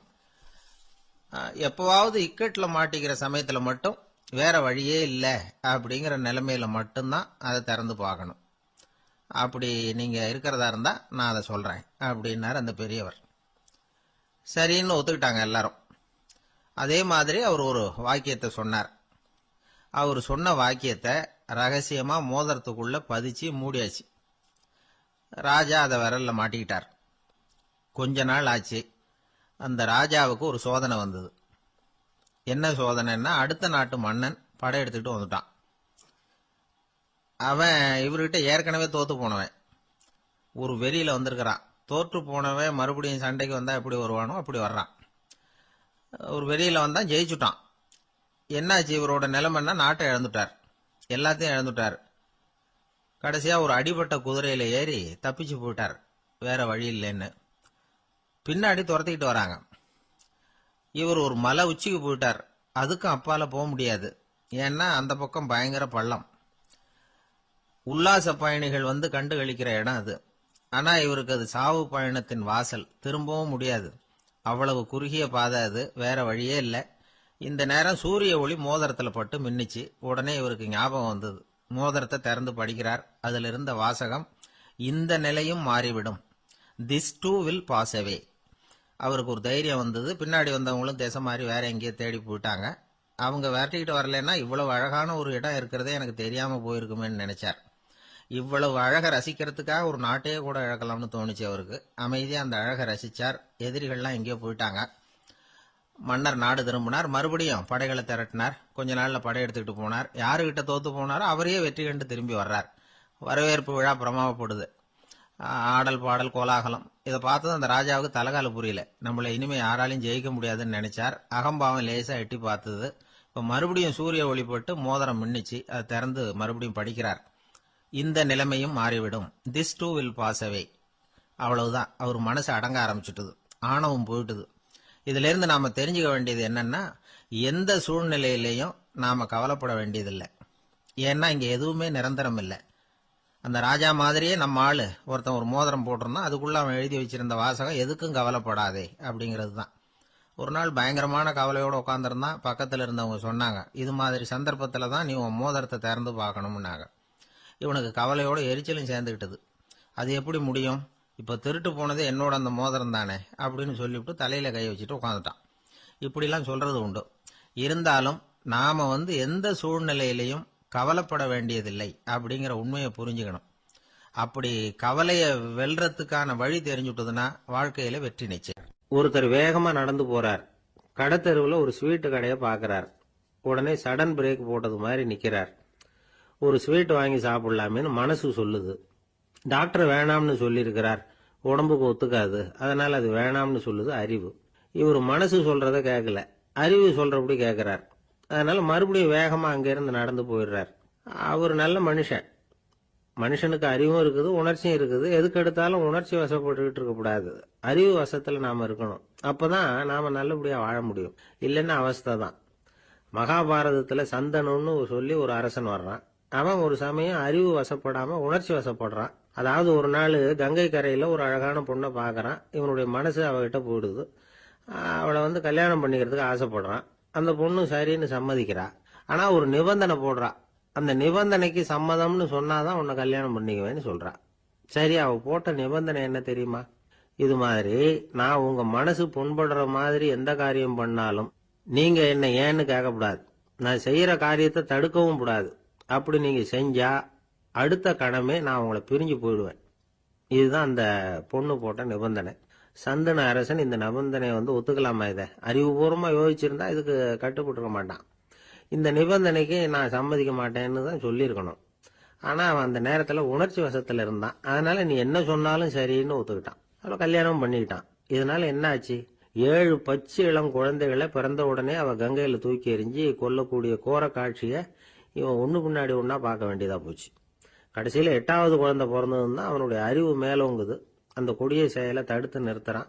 அந்த 8வது குழந்தை தான் பின்னாடி பீஷ்மர் ஆகிறார். ஒரு பக்தி பிரசங்கத்துல ஒரு பேச்சாளர் இந்த விஷயத்தை சொல்லிவிட்டு இன்னொரு விஷயமும் சொன்னார். அது என்னன்னா, சந்தனு மன்னன் அறிவுக்கும் உணர்ச்சிக்கும் நடுவில் அகப்பட்டு தவிச்சதுனால அவன் வம்சத்துல வந்த கௌரவர்கள் உணர்ச்சி வசப்பட்டாங்க, பாண்டவர்கள் அறிவு வசப்பட்டாங்க அப்படின்னு சொன்னார். மனுஷனுக்கு உணர்ச்சியை விட அறிவு மேலோங்கி இருக்கணுங்கிறது சரிதான். ஆனால் அந்த அறிவை எப்படி உபயோகப்படுத்துறோங்கிறது முக்கியம். ஒருத்தர் சொன்னார், சார் இன்னைக்கு கோயம்புத்தூர்ல ஒரு கல்யாணம், அதுக்கு நான் போக முடியலையேன்னு நினைக்கும் பொழுது மனசுக்கு ரொம்ப வருத்தமா இருக்குது சார் அப்படின்னார். ரொம்ப உணர்ச்சி வசப்பட்டார். அதுக்காக கவலைப்படாதீங்க சார், ஒரு வாழ்த்து தந்தி கொடுத்துருங்களேன் அப்படின்னார் இன்னொருத்தர். அது எப்படி சார் முடியும்னார் அவரு. நான் தானே சார் கல்யாண மாப்பிள்ளை அப்படிங்கிறார் அந்த ஆள். ஒரு பல்கலைக்கழகம், அங்க ஒரு இலக்கிய பேராசிரியர், அவர் பாடம் நடத்திட்டு இருந்தார். ராபர்ட் பிரௌனிங் எழுதிய கவிதைகளை பத்தி சொல்லிட்டு இருக்கிறார். மாணவர்களும் ரொம்ப அக்கறையா அதை கேட்டுக்கிட்டு இருக்கிறாங்க. ஒரு குறிப்பிட்ட கவிதையை பத்தி சொல்லும் பொழுது அந்த பேராசிரியருக்கே ஒரு சந்தேகம். அதாவது அந்த கவிதையின் சரியான அர்த்தம் என்னங்கிறதுல சந்தேகம். பேராசிரியர் யோசனை பண்ணார். அந்த கவிதையை முழுசா புரிஞ்சுக்க முடியல. அதனால மாணவர்களை பார்த்து சொன்னார், மாணவர்களே ஒரு நாள் பொறுத்துங்க, இந்த கவிதையை எழுதின கவிஞர் எங்க வீட்டுக்கு பக்கத்துல தான் இருக்கிறார். இன்னைக்கு சாயந்தரம் நான் அவரை நேரிலேயே போய் பார்க்கறேன், பார்த்து இதுக்கு என்னங்க அர்த்தம்னு கேட்டுட்டு வந்துடுறேன், அதுக்கப்புறம் உங்ககிட்ட சொல்றேன் அப்படின்னாராம். அன்னைக்கு சாயந்தரமே அந்த பேராசிரியர் கவிஞரை தேடிக்கிட்டு போயிட்டார். கவிஞர் அவங்க வீட்டில் அவர் பாட்டு உட்காந்துருந்தாராம். இவர் போய் அவர் முன்னாடி உட்காந்தார். அப்புறம் கேட்டார், ஐயா அந்த கவிதையின் முழு பொருள் என்னன்னு தெரிஞ்சுட்டு போறதுக்காக வந்திருக்கிறேன் அப்படின்னாராம். எந்த கவிதை அப்படின்னாராம் அவரு. இவர் அந்த கவிதையை சொல்லியிருக்கார். கவிஞர் கொஞ்சம் யோசனை பண்ணிவிட்டு அப்புறம் சொன்னாராம், பேராசிரியரே நீங்க கொஞ்சம் தாமதமா வந்துட்டீங்கன்னாராம். இவருக்கு ஒன்றும் புரியல. நீங்க என்ன சொல்றீங்க, நான் தாமதமா வந்துட்டேன்னா? நீங்க தான் உயிரோடு இருக்கிறீங்களே, அப்படி இருக்கும்பொழுது நான் தாமதமா வந்துட்டேன்னா அது எப்படி அப்படின்னு இவர் குழம்பி இருக்கிறார். இப்ப கவிஞர் சொன்னாராம், ஐயா நான் உயிரோட இருக்கிறேன்னா இல்லையாங்கிறது முக்கியம் இல்லை, நான் அந்த கவிதை வரிகளை எழுதினப்போ 2 பேருக்கு அதோட அர்த்தம் தெரிஞ்சிருந்தது, இப்போ ஒரே ஒருத்தருக்கு தான் அதோட அர்த்தம் தெரியும் அப்படின்னாராம். பேராசிரியர் யோசனை பண்ணியிருக்கார். அப்படின்னா அந்த ஒருத்தர் கவிஞர் ராபர்ட் பிரௌனிங்கை தவிர வேற யாரா இருக்க முடியும்? இவர் தான் அப்படிங்கிறத அவர் மனசுல நினைச்சுக்கிட்டார். அதனால சொன்னார், ஐயா நான் தாமதமா வரல, அந்த கவிதையின் பொருள் என்ன அது சொல்லுங்கன்னார். பேராசிரியரே நான் சொல்றது உங்களுக்கு புரியலன்னு நினைக்கிறேன். நான் இந்த வரிகள் எழுதினப்போ 2 பேருக்கு அதோட அர்த்தம் தெரிஞ்சிருந்தது. அந்த 2 பேர் யாருன்னா, ஒருத்தர் ராபர்ட் பிரௌனிங், அதாவது நான், இன்னொருத்தர் கடவுள். இப்போ அது கடவுளுக்கு மட்டும்தான் தெரியும். நானே இதை பத்தி பல தடவை யோசனை பண்ணி பார்த்தேன். இது ரொம்ப அழகானது, ஆனாலும் ரொம்ப வழுக்கலானது. அதை பிடிச்சிட்டோம்னு நினைச்சிட்டு இருக்கும் பொழுதே காத்து மாதிரி அது உங்ககிட்ட இருந்து ஓடி போயிடுது. எனக்கு ரொம்பவும் வருத்தமா தான் இருக்குது. நிச்சயமா நான் தான் இந்த வரிகளை எழுதியிருக்கிறேன், அதுல அர்த்தம் இருக்குங்கிறது எனக்கு தெரியும், அதை நான் உணர்றேன். ஆனா நீங்க என்னை மன்னிக்கணும், எனக்கே கூட அதை என்னால விளக்க முடியல. அப்படி இருக்கும் பொழுது உங்களுக்கு எப்படி அதை நான் விளக்க முடியும் அப்படின்னு அந்த கவிஞர். அனுபவிக்கப்படக்கூடிய எல்லாமே விளக்கப்படக்கூடிய ஒன்றல்ல, விளக்கப்படும் எல்லாமே அனுபவிக்கப்படக்கூடிய ஒன்றல்ல அப்படிங்கிறது ஞானிகளுடைய கருத்து. அதுக்காக தான் அந்த சம்பவம். வாழ்க்கையில் நீங்கள் தொடர்ந்து ஆய்வு செய்து கொண்டே இருக்கக்கூடிய விளக்கங்களை ஒருபோதும் அடைய முடியாத பரிமாணங்கள் இருக்கிறதுனால தான் அது அலுப்பு தட்டாமல் இருக்குது. உங்களால் நிறைய அனுபவிக்க முடியும், இருந்தாலும் நீங்கள் அனுபவித்து அறிந்த விஷயங்கள் கூட வார்த்தைகளால் விளக்கப்பட முடிவதில்லை அப்படிங்கிறது பெரியோர் சிந்தனை. இதெல்லாம் ஒரு பக்கம் இருக்கட்டும். நமக்கு தெரிஞ்ச பேராசிரியர் ஒருத்தர் 1 மணி நேரம் ரொம்ப விவரமா வகுப்பு எடுத்தார். கடைசியா சொன்னார், மாணவர்களே ரொம்பவும் எளிமையா விளக்கமா எல்லா விவரமும் சொல்லியிருக்கிறேன், அதனால இதுல உங்களுக்கு சந்தேகம் வர்றதுக்கு வாய்ப்பே இல்லை. இருந்தாலும் கேட்க வேண்டிய கடமை கேட்கிறேன். இதுவரைக்கும் நடத்தினதுல யாருக்காவது ஏதாவது சந்தேகம் உண்டா அப்படின்னு கேட்டாராம். எனக்கு ஒரே ஒரு சந்தேகம் தான் சார் அப்படின்னு எழுந்திரிச்சு நிக்கிறான் ஒருத்தன். என்னன்னு கேட்டாராம். இதுவரைக்கும் நீங்க என்ன பாடம் சார் நடத்துனீங்க அப்படின்னானா அவன். அம்மாக்காரங்களுக்கு அடிக்கடி ஏற்படுற கவலை ஒன்று உண்டு. அதாவது குழந்தை சரியா சாப்பிட மாட்டேங்குதே அப்படிங்கிற கவலை. இவங்கெல்லாம் ஒரு விஷயத்த நல்லா புரிஞ்சுக்கணும். குழந்தைகள்ங்கிறவங்க பெரியவங்க மாதிரி இல்லை. அவங்க கடிகாரத்தில் மணியை பார்த்துட்டு சாப்பிட்றதுக்கு உட்கார்ற ரகம் கிடையாது. பசிச்சா சாப்பிடுவாங்க, இல்லைன்னா விளையாடுவாங்க அல்லது தூங்குவாங்க. அது புரியாம அவங்கள கட்டாயப்படுத்தி அல்லது மிரட்டி சாப்பிட வைக்கிறது ரொம்ப தப்பு. ஒரு 8 மாச குழந்தைக்கு 3 மணி நேரத்துக்கு ஒரு தடவை பசிக்கும். அந்த நேரம் பார்த்து சாப்பாடு கொடுத்தா அடம் பண்ணாமல் அது பாட்டுக்கு சாப்பிட்றோம். அதே குழந்தைக்கு 1 வயசு ஆகிறப்போ 4 மணி நேரத்துக்கு ஒரு தடவை பசிக்கும். இந்த வயசுல இயற்கையாவே பசி குறைஞ்சிருக்கும். அது புரியாம என் குழந்தை முன்னாடி மாதிரி இப்ப சரியா சாப்பிட மாட்டேங்கிறான் அப்படின்னு சில பேர் டாக்டர் கிட்ட போய் சொல்லிக்கிட்டு இருப்பாங்க. இன்னொரு விஷயம், ஒரு குழந்தைக்கு வயசு அதிகமாகிற வேகத்துக்கு உடம்பு எடையும் அதிகமாகிக்கிட்டே போவாது. உடம்பு எடை அதிகமாகிற வேகம் குறைஞ்சிக்கிட்டே வரும். 6 மாச குழந்தைக்கு ஒரு வாரத்துல 150 கிராம் எடை கூடும். ஒரு வயசுல வாரத்துக்கு 71 கிராம் எடை கூடும். இது புரியாம அதிகமா சாப்பாட்டை கொடுத்து குழந்தைய கஷ்டப்படுத்தக்கூடாது. ஏன்னா அளவுக்கு மீறின உணவு அஜீரணத்தை உண்டு பண்ணிவிடும். குழந்தைக்கு ஒரு தட்டுல கொஞ்சமா ஆகாரத்தை வச்சு கொண்டுட்டு போய் கொடுக்கணும். மலை மாதிரி குவிச்சு வச்சா அதை பார்த்ததுமே பசி அடங்கி போயிடும். அடிச்சு மிரட்டி பயமுறுத்தி குழந்தைய சாப்பிட வைக்கிற பழக்கம் இருக்கு பாருங்க, அதுக்கு ஃபுட் ஃபோர்சிங் அப்படின்னு பேரு. இப்படி பண்ணுனா குழந்தைக்கு சாப்பாட்டுல விருப்பம் குறைஞ்சிரும். அதை கண்டாவே வெறுக்க ஆரம்பிச்சிரும். அது மாதிரி உளம் சார்ந்த பசி குறைவு, சைக்கோஜெனிக் அனோரெக்சியா, அது ஏற்படுமா. சாப்பாடுங்கிறதே ஒரு தண்டனை மாதிரி தோணும். குழந்தைகளுக்கு பிடிச்ச மாதிரியான ஆகாரத்தை கொடுக்கணும். சத்து அதிகம் இருக்குங்கிறதுக்காக அதுக்கு பிடிக்காத ஆகாரத்தை கொடுத்து கட்டாயப்படுத்தக்கூடாது. குழந்தைகளுக்கு 2 வயசு ஆகிறப்போ இயற்கையாகவே எதிர்மறை குணம் உண்டாகும். அதாவது அந்த எதிர்மறையா பேசுறது. இது மாதிரி சமயங்களில் நாம் என்ன சொல்கிறோமோ அதுக்கு நேர்மாறாக நடந்துக்கும். ஏட்டிக்கு போட்டி. சாப்பிட சொன்னால் விளையாட போவோம், விளையாட சொன்னால் சாப்பாடு கேட்கும். இதை புரிஞ்சுக்கிட்டு நடந்துக்கணும். குழந்தை சொன்ன பேச்சை கேட்கலேன்னு கோவப்படக்கூடாது. குழந்தை வளர வளர பிடிவாத குணம் வர்றது சகஜம். கேட்டதை வாங்கி கொடுத்தாதான் சாப்பிடுவேன் அப்படின்னு பிடிவாதம் பண்ணும். வாங்கி கொடுத்துடுறது தான் உத்தமம். நீங்களும் அதுகிட்ட பிடிவாதம் பண்ணிட்டு இருக்கக்கூடாது. ஏன்னா கேட்டது கிடைக்கலையேங்கிற ஏமாற்றம் கூட குழந்தையோட பசியை குறைச்சிரும். கேட்டது கிடைச்சுட்டா பசி அதிகமாகும். கொடுத்ததை மலமலன்னு சாப்பிட்றோம். குழந்தைகளுக்கு கண்ட கண்ட நேரத்தில் சாப்பிட்றதுக்கு எதையாவது வாங்கி கொடுத்துக்கிட்டு இருந்தா சாப்பாட்டு நேரத்தில் சாப்பிடாம அடம் பண்ண ஆரம்பிச்சிடும். பள்ளிக்கூடம் போகிற பிள்ளைங்க காலை உணவை சரியாக சாப்பிட மாட்டாங்க. அச்சம், அவசரம், பரபரப்பு இதெல்லாம் தான் காரணம். பள்ளிக்கு புறப்படுறதுக்கு ஒரு 3/4 மணி நேரத்துக்கு முன்னாடியே சாப்பாடு போட்டுருங்க, அது சரியாக போடும். படிக்கிற குழந்தைகள் உடல் சோர்வு, மனச்சோர்வு இது காரணமாக கூட சாப்பிட மறுக்கிறது உண்டு. இப்போ உதாரணமாக சாயந்தரம் விளையாடி விட்டு வீட்டுக்கு வந்ததும் சாப்பிட சொன்னால் வேணாம்பாங்க. இது உடல் சோர்வு. ரொம்ப நேரம் வீட்டு பாடங்களை செஞ்சு முடித்த கையோடு சாப்பிட சொன்னாலும் அவங்களால சரியாக சாப்பிட முடியாது. இது உளச்சோர்வு, அதாவது மனச்சோர்வு.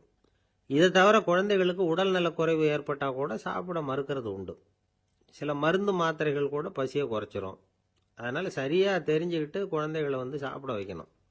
அது புரியாமல் கையில் சாப்பாட்டு தட்டை வச்சுக்கிட்டு குழந்தைகளை விரட்டிக்கிட்டு அலையக்கூடாது. ஒரு சின்ன பையன் சொன்னான், எங்கள் அம்மா சாப்பாடு போடுறது தெரிஞ்சா நான் உடனே வீட்டை விட்டு வெளியில் ஓடி போடுவேன் அப்படின்னா. ஏன் அப்படி பண்ணுறேன்னு கேட்டோம். எங்கள் அப்பா கூட அது மாதிரி தான் சார் பண்ணுவார் அப்படிங்கிறான். பந்திக்கு முந்தர ஆசாமிகள் நம்மள பல பேர் உண்டு. அப்படி முந்தறதுக்கு கூட முயற்சி பண்ணுறவங்க நிறைய பேர் இருக்கிறாங்க. இதில் என்ன ஒரு விஷயம்னா, பந்திக்கு முந்தறது கூட தப்பு இல்லை.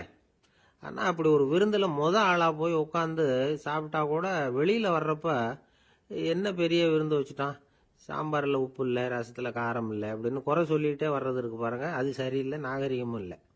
கல்யாண பத்திரிகையில் என்ன போட்டிருக்குது, என் பொண்ணுக்கும் இன்னார் பையனுக்கும் கல்யாணம், எல்லாரும் குடும்பத்தோடு வந்திருந்து மணமக்களை ஆசீர்வதிக்கணும், இப்படி தானே போட்டிருக்கோம். குடும்பத்தோடு விருந்து சாப்பிட்டு சாப்பாடு எப்படி இருக்குன்னு அபிப்பிராயம் சொல்லிவிட்டு போங்க அப்படின்னா போட்டிருக்கு கல்யாண பத்திரிகையில். ஒருத்தர் வீட்டு விசேஷத்துக்கு போயிருக்கோம்னா எவ்வளவோ அசௌகரியங்கள் நமக்கு ஏற்படலாம்.